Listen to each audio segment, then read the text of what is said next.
ഇന്നത്തെ breakfast sambar ഇഡലിയാണ്.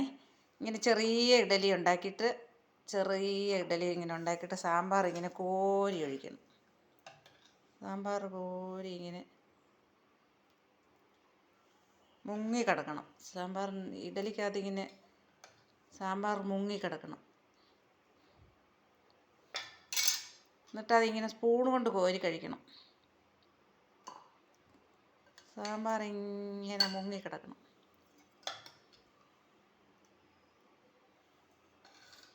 എന്നിട്ടിങ്ങനെ spoon കൊണ്ട് ഇങ്ങനെ മുറിച്ചെടുത്ത് കുറച്ചാക്കി കഴിക്കാം. കണ്ടോ?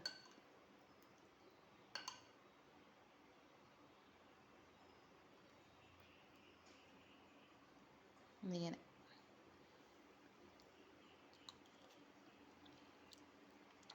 സൂപ്പർ.